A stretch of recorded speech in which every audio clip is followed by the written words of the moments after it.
ज्यांना जायचंय त्यांनी खुशाल जावं, जाणाऱ्यांचं भलं व्हावं. पण बाळासाहेबांची शिवसेना सोडून जाणाऱ्यांना आज ना उद्या पश्चाताप होणार. हे वक्तव्य आहे शिवसेना ठाकरे गटाचे प्रमुख उद्धव ठाकरे यांचं. खरं तर नुकतंच पश्चिम बंगालच्या निवडणुकीत पराभव झाल्यानंतर ममता बॅनर्जींच्या तृणमूल काँग्रेसच्या 20 खासदारांनी आपला वेगळा गट स्थापन केलाय.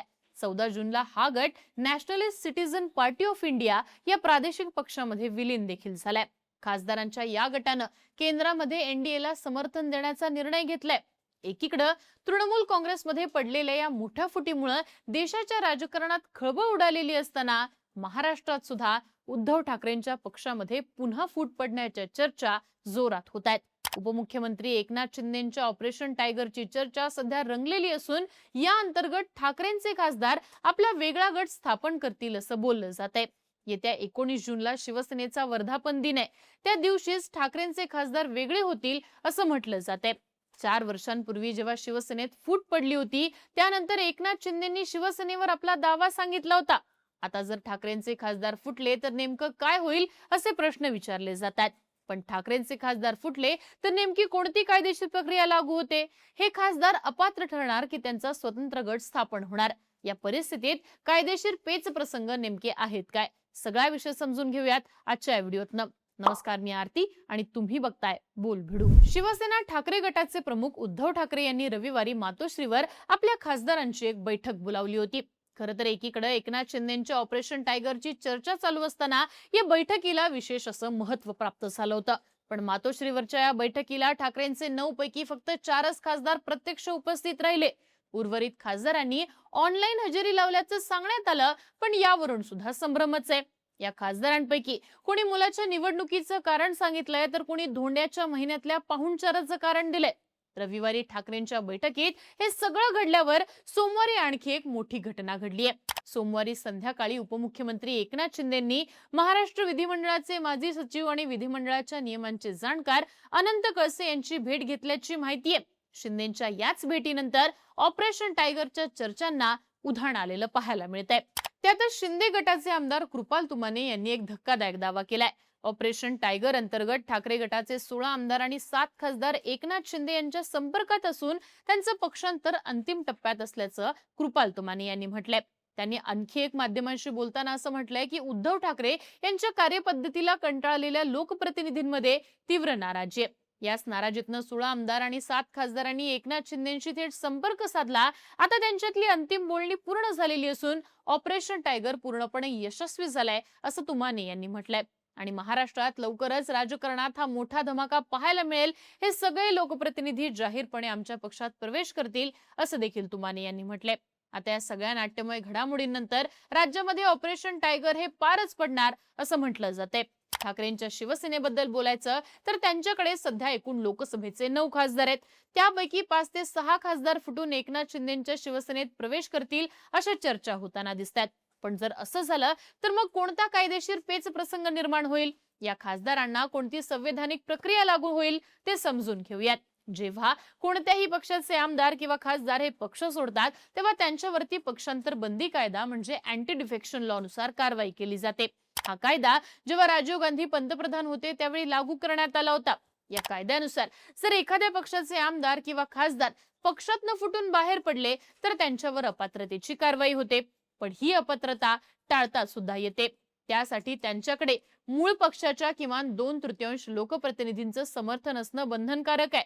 ठाकरे गटाचा विचार केला तर त्यांच्याकडे सध्या 9 खासदार आहेत.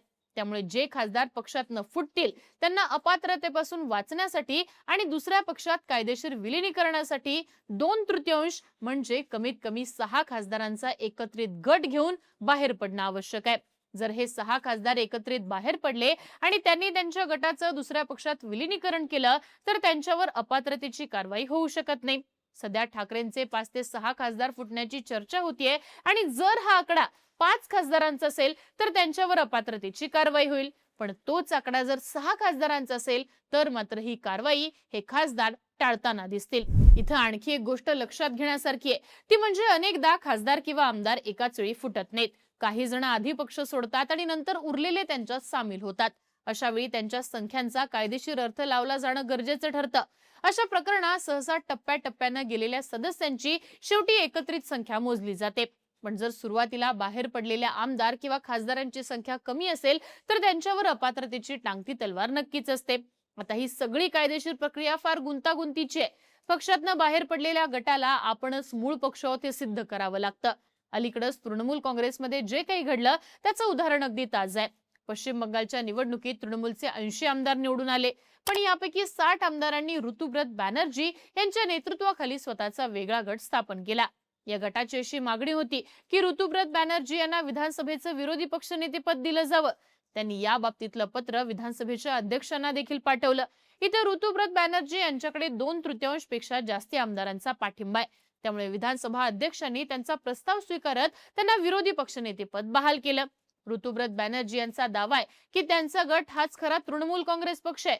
या गटाकडे आता संख्याबळ असल्यामुळे कायदेशीर पेच निर्माण झाला तरी ऋतुव्रत बॅनर्जी यांचा दावा मजबूतपणे मानला जाऊ शकतो. तृणमूलच्या खासदारांच्या बाबतीत सुद्धा असंच काहीसं घडलंय. लोकसभेत तृणमूलचे 28 खासदार आहेत, पण यापैकी 20 खासदारांनी वेगळा गट स्थापन केलाय. हा आकडा 2/3 पेक्षा जास्तीचा आहे. रविवारी तृणमूलच्या या गटानं त्रिपुराच्या नॅशनलिस्ट सिटीझन्स पार्टीमध्ये विलिनीकरणाची घोषणा केली. तसंच त्यांनी लोकसभा अध्यक्ष ओम बिर्लांची भेट घेऊन त्यांना संसदेत तृणमूलच्या उर्वरित खासदारांपासून वेगळं बसण्याची जागा द्यावी अशी मागणी देखील केली. इथं या गटाकडे 2/3 पेक्षा जास्त खासदारांचा आकडा असल्यानं त्यांच्यावरती अपात्रतेची कारवाई होऊ शकत नाही. आता हाच प्रयत्न ठाकरेंच्या खासदारांकडून सुद्धा केला जाईल हे स्पष्ट आहे.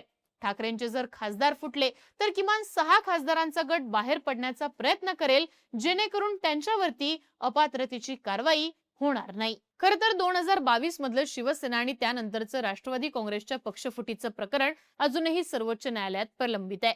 निवडणूक आयोगानं ज्या गटाकडे जास्तीचं संख्याबळ आहे त्यांना पक्षाचं नाव आणि निवडणुकीचं चिन्ह दिलेलं आहे, पण न्यायालयाचा अंतिम निर्णय येणं अजूनही बाकी आहे. आता ठाकरेंच्या पक्षात पुन्हा फूट पडली तर हे प्रकरण सुद्धा न्यायालयात जाणार हे निश्चित आहे. त्यामुळे सगळ्या कायदेशीर बाबींचा विचार करूनच एकनाथ शिंदे यांच्या पक्षाकडनं ऑपरेशन टायगर राबवलं जाणार आहे हे निश्चित आहे. आता जी काही माहिती सूत्रांकडून येते त्यानुसार 6 खासदारांचा आकडा शिंदे गटानं मिळवल्याची चर्चा आहे. शिंदे गट वाट पाहतोय ते शिवसेनेच्या वर्धापन दिनाची. या दिवशी ठाकरेंकडच्या 6 खासदारांसहित 13 खासदारांचा आकडा घेऊन एकनाथ शिंदे एनडीए मधला आपला दावा आणखीन मजबूत करण्याची शक्यता आहे. दुसरीकडे स्वतः उद्धव ठाकरे आणि त्यांचे काही नेते खासदार फुटण्याचे संकेत आपल्या वक्तव्यांमधूनच देत आहेत. त्यामुळे 19 जूनला राज्यामध्ये काहीतरी मोठं घडणार हे नक्की. बाकी या सगळ्या घडामोडींबाबत तुम्हाला काय वाटतं? उद्धव ठाकरेंच्या पक्षात खरंच पुन्हा फूट पडू शकते का?